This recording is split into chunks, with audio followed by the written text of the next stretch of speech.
Hey everybody, welcome back to Horror Trans. My name is Stephanie Bree, and I'm a transgender woman who talks about all things horror. Today, I'm starting in on the Conjuring franchise. I'm reviewing the first Conjuring film.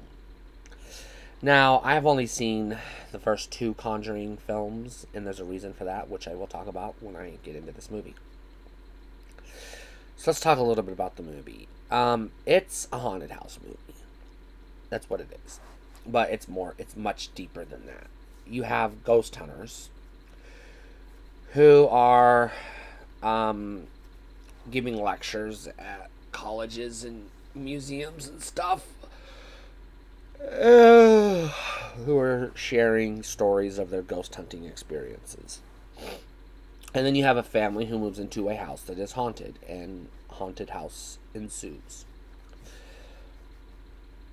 And it's really fucking scary.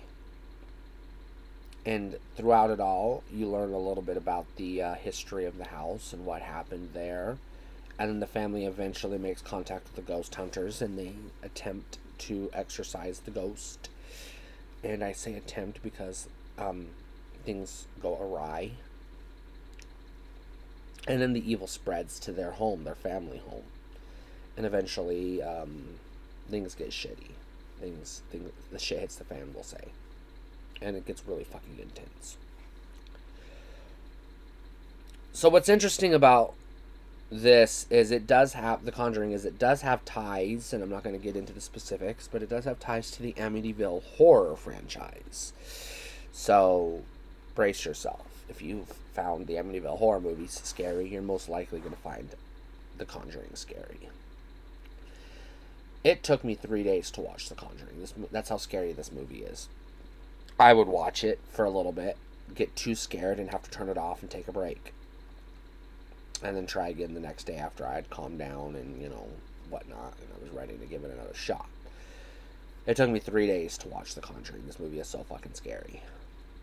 So be warned. This is a scary movie. This will make you shit yourself, most likely. Or give you nightmares at the very least. But that doesn't make it a bad movie. It's a damn good movie. Sometimes you want to be scared. I've seen it twice now. The second time was just as scary as the first. I'm not going to lie.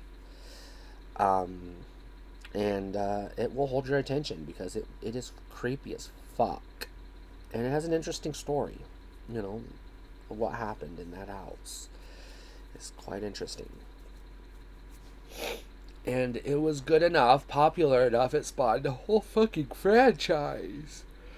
You've got spin-offs like Annabelle and The Nun, and you got sequels, Conjuring sequels, and prequels, and everything else. So yeah, it was definitely a buy. This is a definite buy. I have the first two on DVD. I even have some of the others in the franchise on DVD. This is a fucking rock solid franchise, for the most part. And I do have to say for the most part, because it does have some duds, but we'll get there when we get there. And that's all I'm going to say about The Conjuring. Stay cool.